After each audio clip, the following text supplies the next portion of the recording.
Hey friends, today I'm going to share with you my last day hiking the Pacific Crest Trail. The story is pretty big because I don't think a lot of people do this, but it's pretty exciting.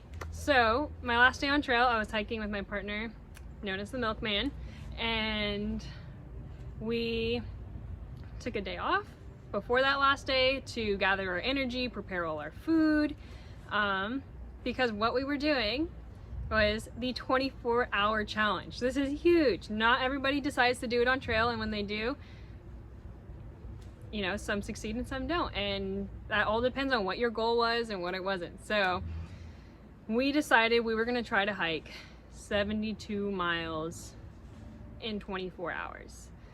The reason it was 72 is because that would have been a 3-day stretch for us, which we didn't mind doing, but we wanted to test ourselves, and 72 being the number because that's where I was getting off trail at the Cascade Locks, Washington-Oregon border, and I would have ran out of trail because I can't keep hiking into Washington if I'm not gonna keep hiking. So 72 miles in 24 hours. This is how we did it. We started at 7 p.m. and we hiked through the night. We were about 10 to 15 miles before Mount Hood, and so we had a hike through Mount Hood. I think it was about midnight when we were hiking up Mount Hood, which honestly is pretty difficult because it's a lot of sand. And on top of it, it's nighttime, your circadian rhythm is saying, hey, go to sleep. And I'm like, hey, but I want to hike. And so that was really difficult, losing every step in the sand. You kind of have to redo another one. So we prepared all our food.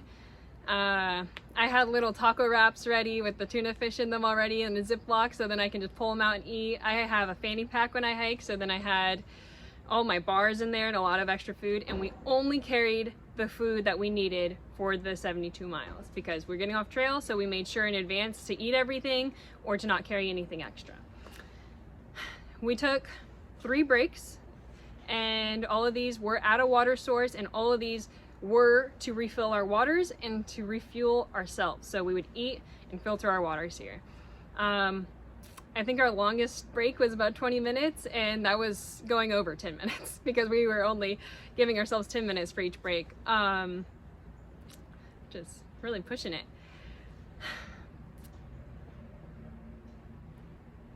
Okay, we got about halfway through the day. We took a lunch spot at this beautiful lake, and I decided, hey, I'm gonna go take a skinny dip because I need to cool off and kind of refresh. So I went into the lake real quick while Milkman was eating his food and came back out just in time to get our 10-minute break finished, and that's when it all started happening. Milkman got a cowboy rash, which, if you don't know what that means, pretty much you're walking like a cowboy because everything hurts if it touches. He also had pain in his big toe. I mean, at this point, it was probably 40 miles in, and yeah, everything's gonna start kind of falling apart and hurting. For me, I didn't have any rashing, I didn't have any pain until right after that lake spot, and the outside of my foot on the arch, there was a bone that I didn't know at the time, but it went out of place, and I had to have my body worker put it back in after I got home, and it actually kept hurting for like a week after, even though she put it in its right spot. So that tells you 30 miles on the wrong body part can really, really hurt. Let's see. To say the least, we definitely looked funny when we were walking, especially Milkman, like a cowboy. And then we were walking really fast because we're trying to get miles in. And the whole time we were talking non-stop, and spoiler alert, Milkman and I are together as a couple now here in the future, 2 years in advance. But we were talking non-stop and just getting to know each other and positive talk. What do we want to do? What is in the past? All of it. Everything came out. We had 24 hours to spill it. And we were sharing Bluetooth speakers, little, what do you call those? AirPods.